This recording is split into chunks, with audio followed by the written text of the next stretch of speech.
Magandang hapon po sa ating lahat. Maganda ba ang hapon natin? Parang wala na akong boses, ano? Matagal-tagal ko nang hindi ito nagawa, kaya worth 10 years ito sasabihin ko sa inyo ngayon. Hanggang 5:30 tayo. Joke lang. Okay, nung sinabi ito ni Pastor sa akin, sabi ko, yeah, I will take the opportunity kasi naman, it is always an opportunity to share the Word of God. Hindi po ba? So, actually, araw-araw din naman akong nag-sermon sa bahay kasi meron akong, alam nyo na, pag nanay kayo, alam nyo na kung ano yung ginagawa nyo sa bahay.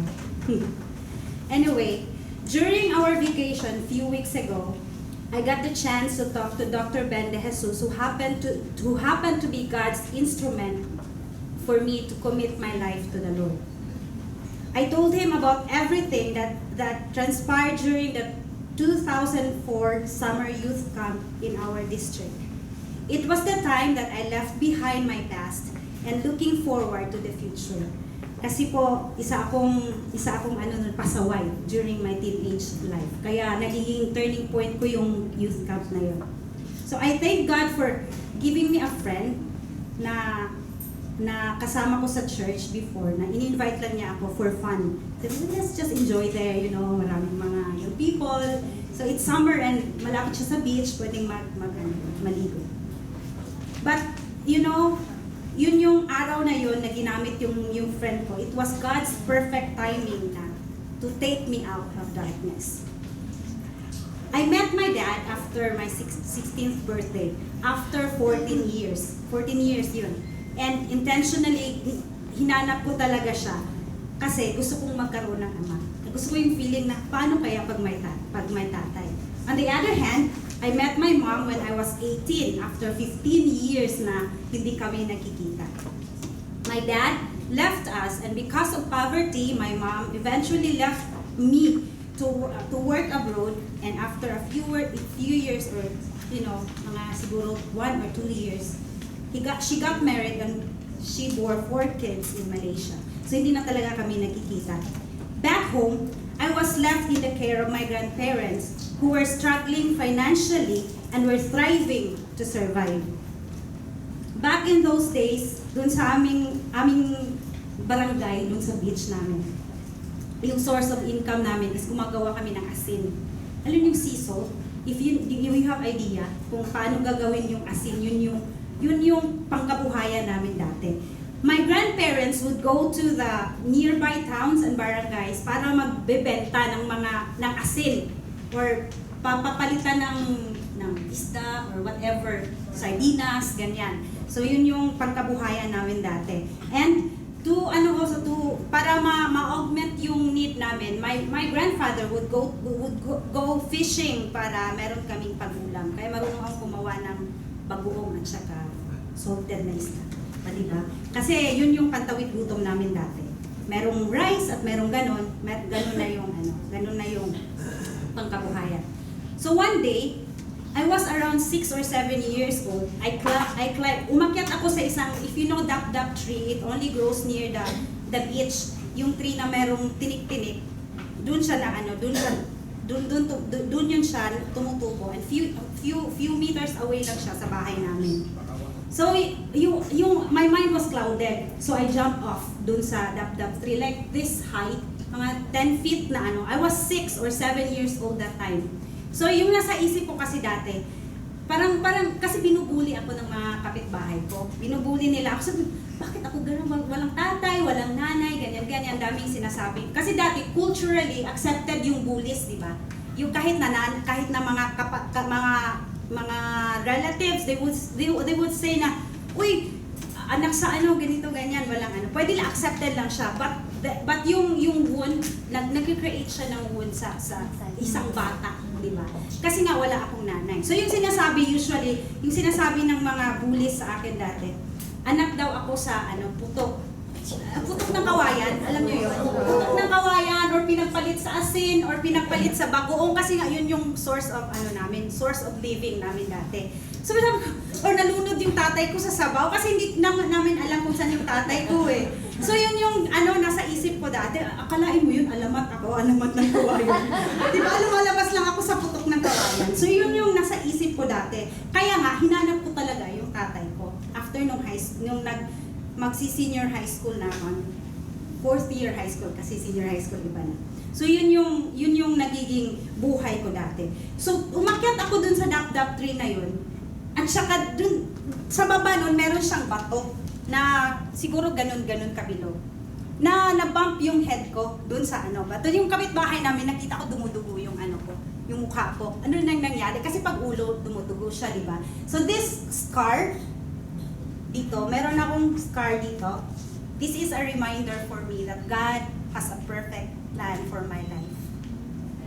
Yes, this is really a reminder for me. Every time I see this in the mirror, I would always say, Lord, thank you for saving me. Kasi alam ko meron kang plano for me. So alam ko, each of us here, meron tayong stories to tell. Iba-iba yung experiences natin na kung paano nag-work si Lord sa buhay natin. Kung paano natin na-meet si Lord, paano natin na-experience yung love niya. So, yun yung tayo may iba-ibang story, pero hindi tayo nag-iisa. Kasi mas may malala pang nangyayari sa buhay ng isang character sa New Testament, sa Old Testament. Siya po ay si Joseph. So, yung title ko is Aray. Ang sakit. Kasi akala ko yun na yung pinakamasakit na nangyari sa buhay ko. But when we look at the story of Joseph in the Old Testament, makikita natin na, chicken na yun sa akin. Yun lang. Diba? So let us, alam ko most of us, if not all, na we are so familiar with this story. Kasi, ulit-ulit na nating nakikinig sa ating pastor o kani-kanino pa. But every time na binabasa ko itong story niya, na-amaze lang talaga ako sa paano yung buhay ni Joseph, paano si Lord nag-arrange ng lahat. So let us look at quick review on this story. Kasi naman pag tapusin natin ito in details hanggang alas 7 tayo. Ang haba ng story ni Joseph. Kaya yes, in the Old Testament, yes, ito yung story na parang a story of family, a story na nagsa-start siya na Joseph is the favorite son of Jacob. Kilala niyo naman si Jacob. So siya yung pinaka-favorite son because pinanganak si Joseph is during nung old days niya. Yung matanda na siya. Kasi inantay talaga niyang mapangasawa niya si Rachel, which is the younger sister of Leah during that time. So, nung pinanganak niya si Joseph, yes, ito na talaga yung anak sa minamahal ko na si Rachel. Kaya, he is the favorite, siya yung pinaka-favorite son ni Jacob during that time. Yes. And I do not know why. Kasi bakit naging favorite siya? In some way, kasi nga anak siya ni Rachel, pero bakit meron? Kasi after hindi lang siya nagiging favorite, binigyan pa siya ng isang robe na colorful. Isang magandang damit. Hindi binibigyan ni Jacob yung ibang mga anak niya, but binibigyan niya yung anak niya si Joseph lang. And that Joseph being the favorite son of Jacob, nag-create siya ng envy sa heart ng mga kapatid niya. So nag-develop siya ng envy nun. Kaya, sino ba naman hindi nagsiselos, di ba? If you are using ng my parents, hindi ako makarelate because growing up, wala akong kapatid. So hindi ko alam kung ano yung favoritism or ganito ganyan na merong kapatid. I do not know if meron ba tayo as parents na merong favorite daughter or favorite son. No, meron bang ganun? Kasi may mabait na bata. No? Meron daw sabi dito, may mabait na bata. Yeah, meron. Okay, no, meron. So, kayo nagsabi niyan, meron. Ako wala. So, nagsiselos yung mga kapatid niya. Sino ba naman ang hindi magsiselos? And, hindi nag-end doon yung nila kay Joseph. Kasi itong si Joseph, he is a dreamer. So, he is a dreamer. Meron siyang, naginip siya, nahirapan ako mag-express in Tagalog at saka English. Bisaya na lang. nagiging dreamer, isa siyang dreamer. Yung isa sa mga, yung dreams niya is, yung mga brothers daw niya, meron silang, ano yung sheaves, yung parang palay, yung palay, na 11 na palay, na nag-bow down sa kanyang palay. So yun yung ano niya. And then, yung pangalawang dream naman niya is the sun, the moon, and 11 stars were bowing before him. So, nagtaka yung mga kapatid niya, anong ibig mong sabihin? Ha? Magbabow down kami sa'yo? Ano ka? Ano ka nga eh? Kasi he was the 11th son. Pangalawa sa pinaka-youngest. So, how dare you tell us na magluluhod kami sa'yo, babow down kami sa'yo? So, yung mga kapatid naman niya, pinag-plot siya,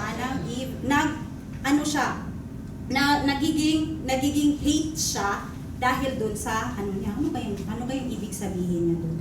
So let us, at tsaka itong si Joseph naman kasi, he's sorry, I forgot to please down.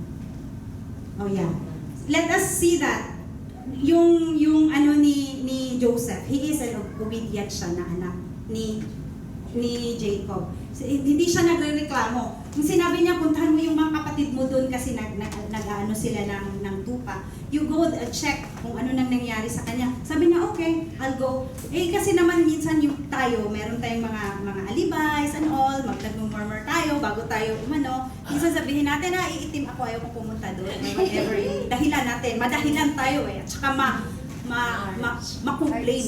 Diba? Reklamador. Mga reklamador, ganun tayo. So si Joseph hindi. Because teenager siya nun, diba? He was a teenager during that time. So ay yung teenager, typically, ganun talaga yung, reaction. Pero si Joseph hindi siya ganyan. He is very obedient. Kaya yung mga, niya, pinagpla-plot sila to kill him nung nandun niya sa field. So sabi na, dito na naman tong dreamer na to. So, papatay na natin to ngayon? Let's kill him and throw him into one of the cisterns and say that yung mga animals kakain sa kanya. Parang wala na tayong hindi na tayo babaw daw sa kanya in the future. So, yun yung iniisip ng mga kapatid niya. Pero meron naman siyang mababait na kapatid. Si Reuben at saka si Judah. Sabi nila, huwag natin siyang patayin. Kapatid naman natin siya. Huwag tayong mag-lay ng hands sa kanya kasi naman siya. After all, kapatid natin siya. Ayaw din nila. So, he was safe. Tinapon lang siya. And eventually, merong mga merchants na dumaan doon sa lugar na yon at binenta siya ng 20 shekels of silver. So, yun lang yung worth niya doon. Sibenta na lang natin siya kesa naman patayin natin siya. So, yun yung nagiging ni Joseph. Imagine, sarili mong kapatid, gagawan ka ng ganon. What will you feel? Kahit hindi kapatid, di ba? Kahit minsan lang ganon. Pero siya kapatid. Tinatapon siya doon sa ilalim ng balon. Balon ba yun sa? Balon. Yun. Sa tabay. So, tabay. Tinatapon siya doon. Nasasaktan tayo, di ba? I cannot imagine the hurt na nararamdaman ni Joseph during that time doon sa loob ng balon. Ano ba itong mga kapatid ko? Kapatid ko sila, bakit nila ako ginaganito? Akala ko pa mahal nila ako. Diba? Mas mabuti pa yung sinaktan ka ng boyfriend mo or girlfriend mo kaysa naman yung sarili mong dugo. Ikaw. Diba? So, diba totoo yun? Mas malalim yung sugat kung sarili mong dugo, yung papatay sa'yo. So yun yung very awful. Awful talaga yung situation ni Joseph during that time. So after which, anong ginawa nila? May alibay sila kay Jacob. Sabi nila, pinatay yung pinatay yung anak mo ng isang kambing. Ganyan. Pero lang ng kambing, sila ng kambing. Pinatay nila yung kambing at saka dinidip nila doon yung robe ni Joseph to show to the father na talagang dinevour si Joseph ng animals. So yun yung alibay nila ni Jacob during that time. Imagine Si Joseph, naglalakbay, hindi niya alam kung saan siya pupunta. Pupunta siya ng ibang lugar. Anong gagawin mo? So, doon sa sa Egypt, dumating na sila, binenta na naman siya ulit. Binenta siya as slave. So slave, wala siyang sahod. Doon lang siya doon siya binenta siya sa isang commander ni Pharaoh, si Potiphar. So isang official pala ni Pharaoh, ng captain of the guard. So doon siya binenta sa sa household na 'yon. But because of si Joseph ay isang mabait talaga si Joseph na bata. Alam niyo yung, siguro pag ikaw yung nasa katayuan, ano kang gagawin, magpapakamatay na tayo. Ang hirap, di ba? Nasa foreign land ka. But si Joseph, alam niyo yung ginawa niya? Mabait siya doon. Nagmamabait. Napakabait. Pasensya na yung grammar ko sa Tagalog. So nagpapakabait siya doon, and eventually, he became the manager. Siya yung pinagkatiwalaan doon sa loob ng bahay ni Potiphar. Lahat, wala, everything, including whatever, except yung, si Potiphar wala na siyang iisipin, except yung pagkain niya, isubo niya sa bungangan niya. Kasi, tinitake charge na ni Joseph lahat. He is very hardworking. And, because he is so handsome, gwapo tong si Joseph eh. Yay! Gwapo tong si Joseph eh. Kaya, ito namang si Mrs. Potiphar, may plano ako nitong batang to. Ang gwapong-gwapo nito, di ba? Sabi niya, okay, matulog ka kasama ko. Ayo. Yeah. But, anong sabi ni Joseph? Huwag mo akong Sabi niya, huwag mo akong tuksuhin doon sa sa kahibangan mo yan. So hindi siya nagpapatukso. Minsan kahit ilang beses nang sinabi ni Mrs. Potiphar sa kanya, hindi talaga siya nagpapadala. Minsan sa buhay natin nagko-compromise tayo, di ba? Hindi lang naman sa temptation na ganyan kagaya ni Joseph. Yung mga basic temptation, yung mga maliliit na mga bagay. Minsan nagko-compromise tayo kasi meron tayong gina-justify natin yung okay lang gagawin to kasi ganito. Okay lang to kasi ganito, ganyan. So nag-justify tayo, pero si Joseph hindi. Kahit na ilang beses na wala namang nakakita sa kanya except yung si Mrs. Potiphar. Pero ayaw talaga niya kasi it is against the will of the Lord na worship niya. Hindi yung kalooban ng Panginoon para sa kanya. Anong sabi niya? Anong sabi dun sa verse 9, sa 39 verse 9? No one is greater in this house than I am. My master has withheld nothing from me except you, because you are his wife. How then could I do such a wicked thing and sin against God? So iniisip niya yung master niya, he's loyal to his master, and then he fears God. May takot siya sa kanyang Panginoon. So yun yung So naggumawa ngayon ng si Potiphar. Ayaw mo ha. Kaya one day nahawakan niya yung yung cloak in Tagalog, yung cloak ni Joseph. Yun na yun. Balabay. Balabal pala. So yun na yun. So nahawakan niya, sabi niya, meron na akong sa'yo, napahiya mo ako ha. So ngayon, sabi niya, etong Hebrew na dinala dito ng asawa ko sa bahay na to, he's trying to sleep with me. But, ayoko, kaya nung the time na i-rape na niya ako, sumisigaw ako. Ito ganyan, nagumagawa na siya ng story. And, nagagalit itong si Potiphar, and he is sent to prison.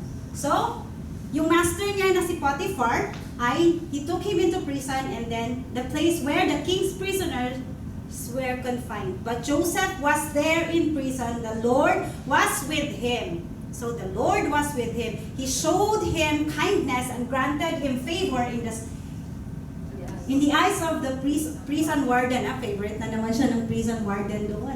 Kahit saan siya pumupunta, di ba? He is a favorite. Before I move on to that, during that time na nasa sa household siya ni Potiphar, everything that Potiphar has, yung ino-own niya or everything, na-bless because of Joseph. Kahit hindi lang sa household, pati yung sa field and whatever, because of Joseph. So, see how, si Joseph? So the warden put Joseph in charge of all those held in the prison. Nagiging in charge na naman siya. Marunong siguro to si Joseph na manager, magaling na manager. And he was made responsible for all that was done there. And the warden paid no attention to everything under Joseph's care, because the Lord was with Joseph and gave him success in whatever he did. So the Lord was with Joseph in whatever he did. Grabe yung ni Joseph, grabe yung fighting spirit niya. And grabe yung relationship niya sa Panginoon. Kasi if you were in his situation, you would give up. In that foreign land, wala ka naman, you are falsely accused by somebody na hindi mo ginawa, and you are thrown into prison dahil lang dun sa kasalanan na hindi mo ginawa. But Joseph is he's very admirable. Talaga siya. And, eto na, nagsa-start na yung parang mag-open na yung aking, please. Okay. So, now, meron siyang merong mga prisoners na na yung cupbearer and the bread maker ng Pharaoh na nagalit ang Pharaoh sa kanila. So, pinapadala sila sa prison. Pero yung mga prisoners na yun, meron silang dreams. So, yung isang dream ng cupbearer yung cupbearer na nagiging totoo, na maging nare-restore siya sa kanyang position as a cupbearer, at nagiging totoo din naman yun. At saka yung bread maker, yung dream naman niya na nagiging totoo din na pinatay siya, pinugutan siya ng ulo. And then, ito lang yung hiling ni Joseph. Very simple hiling ni Joseph dito sa cupbearer. But when all goes well with you, remember and show me kindness. Mention me to Pharaoh and get me out of this prison. I was forcibly carried off from the land of the Hebrews, and even here I have done nothing to deserve being put in this dungeon. So yun yung talagang niya, kasi sino ba naman ang may gusto? But eventually, nakakalimutan ng cupbearer yung sinabi ni Joseph, na overwhelmed na siya doon sa kanyang posisyon na pagiging cupbearer ulit. Kaya, years had passed, and then one day, etong si Pharaoh, nanaginip siya. So, buti na lang na naginip si Pharaoh. So, ganito na yung buhay ni Joseph. When God closes the door, He opens the window. He opens the window so I can see. So, yun yung ito na yung opening ng window sa kanya. Kasi from there, and then, si Pharaoh na naginip. Sabi niya, bakit ako na naginip ng ganito, ganyan? Everyone in the land, tinatawag na niya para i-interpret yung dream niya. But walang nakakapag-interpret ng dream niya. No one. And then, suddenly, naalala ng cupbearer, I have someone in prison, a Hebrew guy, na nag-interpret ng dreams namin. And nagiging totoo talaga yung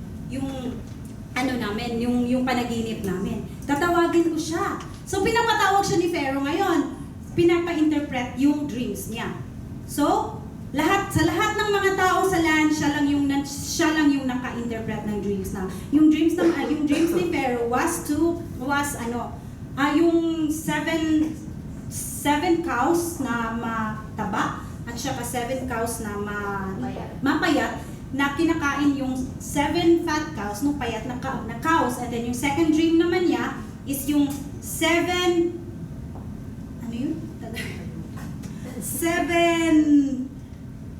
pasta?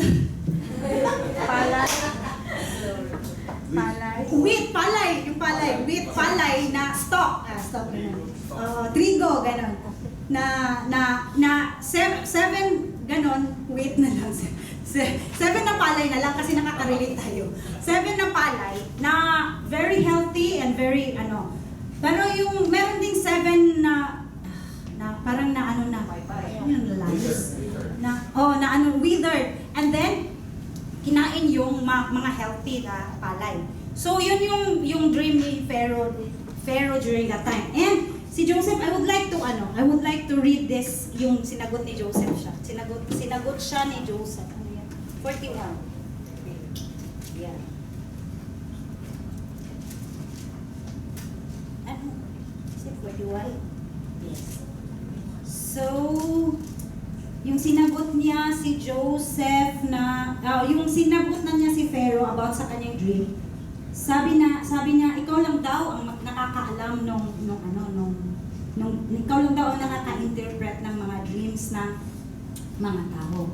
So, sabi niya, it is also, I'm sorry, this is the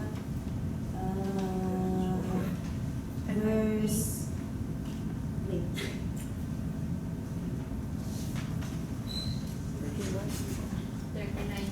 39? Yung sinagot siya, sinagot niya, sabi niya, no, it is not me. Sabihin ko na lang.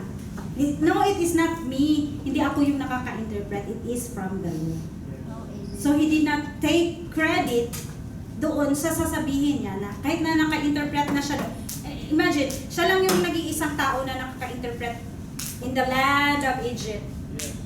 And then, but, hindi niya credit sa sarili niya. Sabi niya, no. It is not me. Before he interprets the dream of Pharaoh, no, it's not me. It is from the Lord. Galing po sa Panginoon yung interpretation ng mga dreams na sasabihin niya dun kay Pharaoh. He is very humble. He is very humble sa kanyang And then because of that interpretation na yung katuparan ng yung interpretation ng dreams ni Pharaoh, that for 7 years there is prosperity or abundance and 7 years of famine. So yung interpretation ng dream ni So Joseph gives advice to Pharaoh that you need someone to supervise, a manager to supervise this yung pag-collect ng mga grains sa land. Kasi you need to store food for the coming famine. Kailangan mong mag-prepare ganito, ganyan. So yun yung sinabi ni Joseph sa kanya. So yun yung wisdom na binigay niya kay Pharaoh. So imagine siya na yung siya na yung may alam. Hindi pa rin siya nagvo-volunteer na ako naman may alam ako naman nag-interpret ako na lang magiging supervisor, sige na please, para hindi na ako dito sa preso, di ba? Hindi na ako makukulong. Hindi niya ginawa yun. Instead, anong sinabi ni Pharaoh? Bakit pa ako pupunta sa iba? Di ba? Ito na, it's incredible, unbelievable, but it's wonderful to believe. Diba? It's so wonderful to believe. Diba?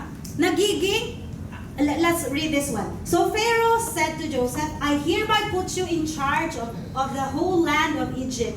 Then Pharaoh took his signet ring from his finger and put it on Joseph's finger. He dressed him in robes of fine linen and put a gold chain around his neck. He had him ride in the chariot as his second in command.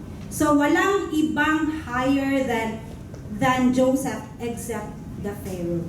So kumbaga sa ating context ngayon, siya yung vice president ng land of Egypt. So siya yung in charge nung magko-collect ng mga grains, magko-collect ng mga produce ng land to prepare them for the 7 years of famine. So imagine that. Right, he's from doon sa kulungan at biglang nagiging second in command. Diba? Ang napakagaling ng napakagaling ng And because of that, nag-reunite yung family ni Joseph. And during the time of yung meeting of family, kasi 'di ba famine na, so neighboring countries, famine na din, pati din doon sa lugar nila, Jacob. So pinapunta yung mga kapatid niya, bumili kayo ng sa Egypt, marami daw silang bigas doon. Marami silang nakastock. So pinapunta yung mga brothers ni Joseph doon sa Egypt to buy. So meron silang mga silvers na dinadala para bibili sila. So maraming drama. So bumili sila doon kay Joseph, tapos sabi niya, iiwan niyo yung isa dito kasi ganito ganyan. Sinasabi ni Joseph na, totoo ba, meron ba kayong kapatid? Ganito. Kasi si Benjamin was naiwan doon kasi yung bunso laging naiiwan, di ba? Si Benjamin, siya yung buong kapatid ni Joseph na naiwan doon sa kanyang father na si Jacob. So sabi niya, meron pa kayong kapatid? Kung totoo sinasabi niyo, iwanan niyo yung isa. Pagalit-galit daw siya, tapos parang gumagawa siya ng eksena para lang makita niya yung kapatid niya. So hindi niya agad sinabi na ako yun si Joseph, yung tinapon niyo dun sa balon, tsaka binenta niyo. Ako yun. Ngayon ako na dito, bibili na kayo sa akin. O, diba? Hindi niya sinabi yun. Marami siyang drama sa life eh. Diba? Tapos, ayun, umuwi sila kasi daw kukunin si Benjamin kasi yung si Simeon na iwan doon kasi ayaw ni Joseph bitawan. At saka, yun, after nung story na yun, pinapunta doon si Benjamin at saka, nakita na niya yung kapatid niya. And then, hindi na niya napigilan yung sarili niya. Sabi niya, gusto ko nang i-reveal yung sarili ko. Iiyak na siya. Sabi niya, gusto ko nang i-reveal yung sarili ko kasi hindi ko na talaga makayanan. Gusto ko na talagang yakapin tong kapatid ko. Kasi ang tagal na, for 13 years na hindi sila nakikita. That was the first time na na-reunite sila. Siyempre hindi nila alam kasi nakaano na si Joseph, naka-robe in very fine, ang ganda na ng skin niya, ganito, ganyan. And then, sabi niya, okay, ako yun si Joseph. Ako yung binenta nyo, ako yung tinapon nyo, at saka binenta nyo. Hindi makapaniwala yung kapatid, ha? Bakit ka nandito? Egypt to eh. Foreigner siya eh. Hindi siya Egyptian. He is a foreigner. So he's a Hebrew. So bakit nandyan? Kasi hindi sila makapaniwala. But sabi niya, basahin natin ito. And now do not be distressed and do not be angry with yourselves for selling me here because it was to save lives that God sent me ahead of you. For 2 years now, there has been famine in land, and for the next 5 years, there will be no plowing and reaping. But God sent me ahead of you to preserve for you a remnant on earth and to save your lives by a great deliverance. So then, it was not you who sent me here, but God. He made me father to Pharaoh, lord of his entire household, and ruler of all Egypt. See? Ano yung naiisip niyo yan? Yun yan. After all those things na nangyayari sa kanya, still, It was God's plan. yes. Ang galing naman ni Joseph, no? Ang galing niya. Kaya natin yun. Yeah. Diba? Kaya natin yun. Ang galing talaga ni Joseph. So huwag kayong mag-alala. Si Lord yung nagpapadala sa atin. So let us, at the beginning of the story, nakita natin yung favoritism, yung betrayal, yung deceit, and all, yung pride ng mga brothers niya, na they will be subject to bowing him before him, yung mga ganung mga pangyayari. And then yung experience niya doon sa being thrown into the pit or yung sa balon, and then yung being sold to Egypt for slavery and prison, falsely accused and for prison. Yun yung mga bagay na nag-reunite sa kanila. Yun yung bagay na nag-save ng entire household ng Let us, can you press down the summary of that? Yan. Yun yung, quick summary, quick. Dami ko nang sinasabi, quick pa rin. So he is a favorite son, he is thrown into the cistern and sold to slavery, he is sold to Potiphar and falsely accused, he is thrown into prison, he interprets dream, he becomes the second in command, and he eventually saves his family. Next. Let us look at yung characters ni Joseph during dun sa time na nangyari sa kanya. He was obedient and submissive. Very obedient siya sa kanyang tatay. At submissive sa kanyang tatay. Okay, I will do that. I will go there. And he is also hardworking. When he was already in Potiphar's household, he works hard kaya nga na-earn niya yung pagiging manager ng buong household. And he has excellent work ethics. So yung work ethics niya very excellent. And he has integrity kasi hindi siya panambaling doon sa kahit na during yun sinabi ko na kanina yung Mrs. Potiphar. So he has yes. And then he is patient kasi kahit na nandun na siya sa prison, he is very patient na kung alalahanin mo sana ako na sana sabihin mo dun kay Pharaoh na wala akong kasalanan, ganito, nagiging lang siya. And he is very humble. Yung sinabi ko kanina na he did not take the credit kung anong meron, kung anong ginagawa niyang interpretation dun sa mga dreams.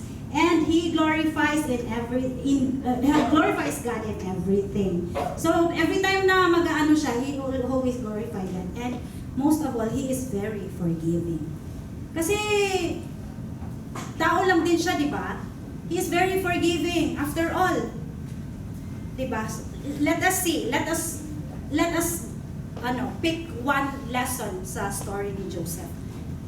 I would like us to remind this. I would like us to bring this sa buhay natin. Ito yung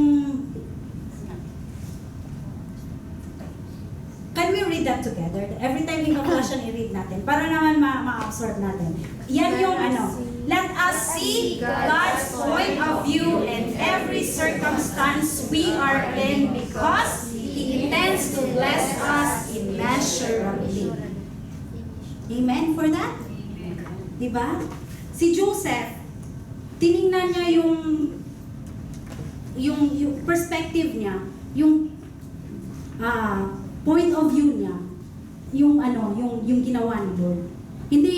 Hindi siya nagdidwell doon sa mga yung mga hard things na nangyayari sa kanya. Instead, doon siya the Lord sent me here, not you.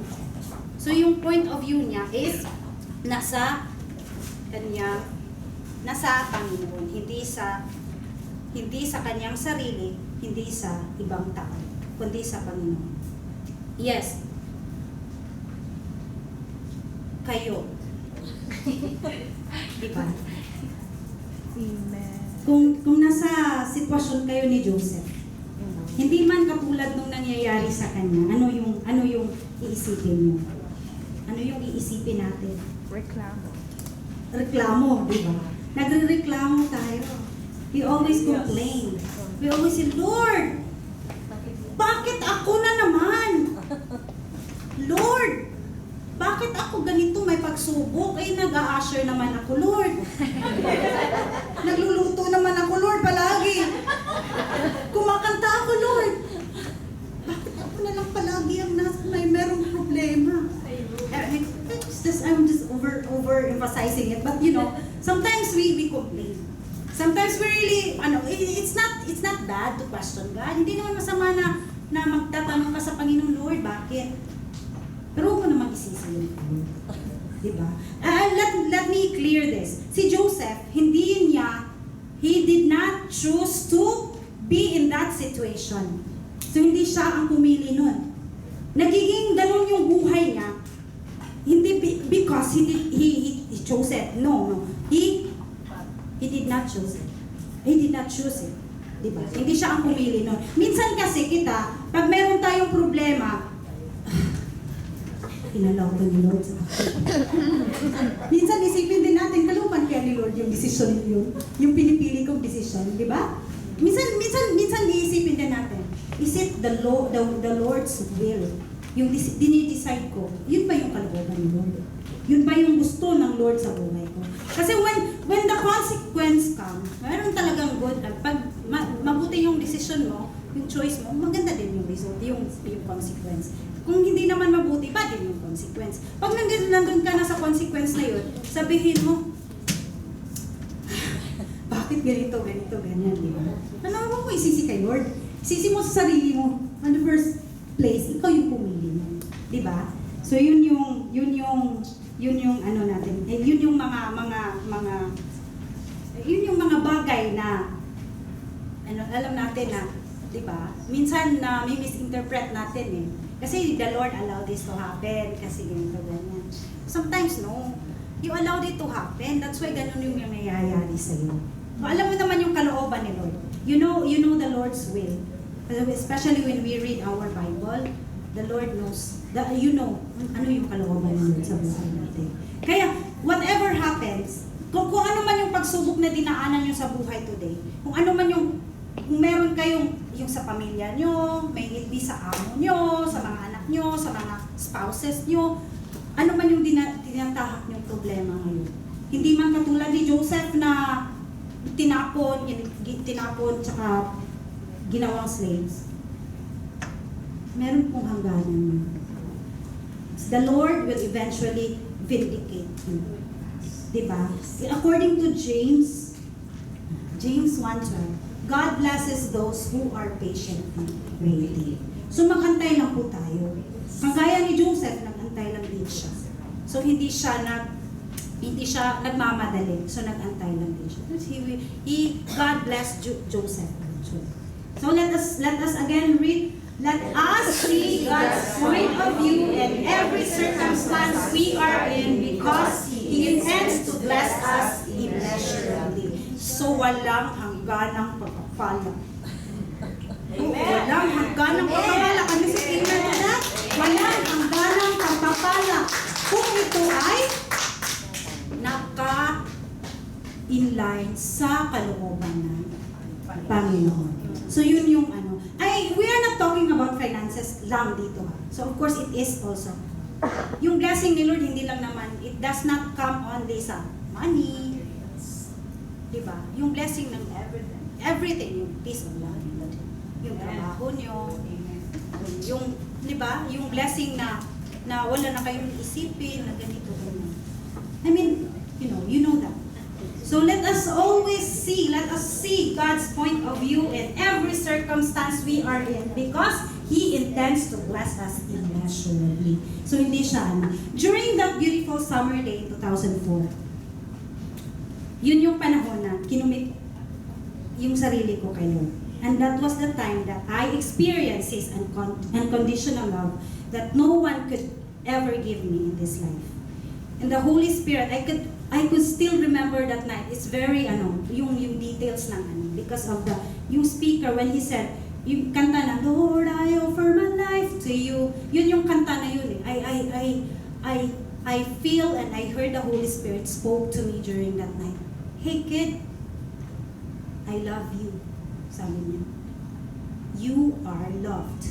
Yun yung message na natanggap ko nung gabi yun.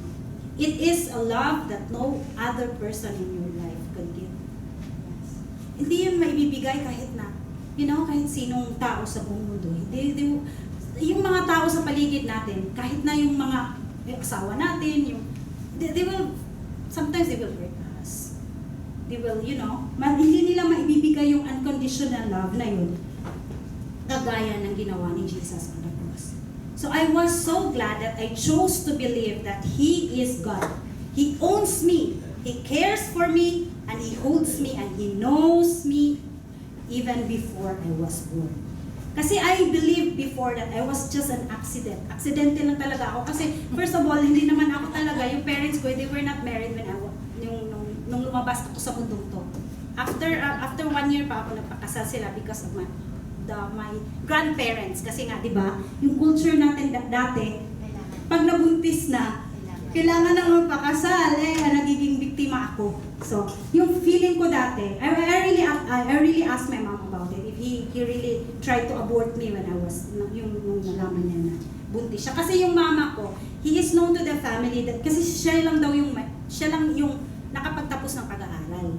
So siya yung matalino sa 7 kids ng grandparents ko. So lahat nakaano sa kanya. Ngayon nabuntis. Di ba? So yung niya, siya yung so kaya na Matalino pero hindi maano, no? Matalino sa diba? So yes, so I really believe during that time that I was an accident. So during that night, it was clear, it was really clear to me na God cares for me. He loves me and He has something for me.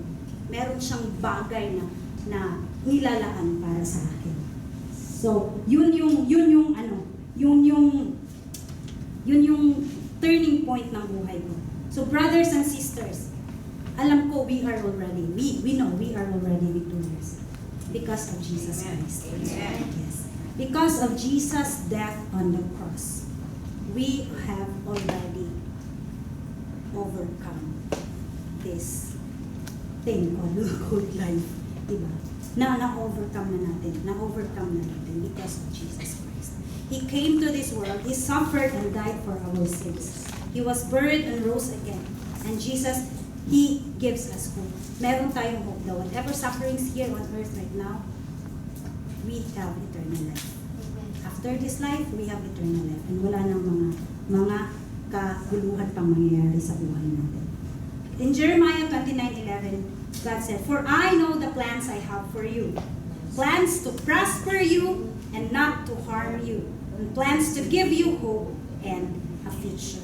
So let us see God's point of view in every circumstance we are in because He intends to bless us immeasurably. So everything na nangyari kay Joseph was to glorify God. It was not about Joseph at all. Not about him at all. It is all about God. You see, the God of the Hebrews that they worship was revealed to Pharaoh, was revealed to Egypt. Diba? Nakilala ng mga Egyptians yung Panginoon because of that. And we are also in the same phase. Tayo, our situation, our life's purpose is to let God be seen in our lives. Because it is not, after all, it is not all about us. So wag nating sabihin na because of me. It's because of Him. Because of Him. To glorify Him. So let us be like Joseph na kahit anumang pana na tatama sa kanya or anumang mga pagsubok na darating sa buhay natin, we will remain steady and strong because God's mighty hand is holding us and helping us go through this life. Amen. Yes. Let us all stand up. Let us sing this song. Let us sing with all I am. Let us commit ourselves to Him. Let us, because He is our God. He knows our lives. He holds our hands. Let's just worship God today.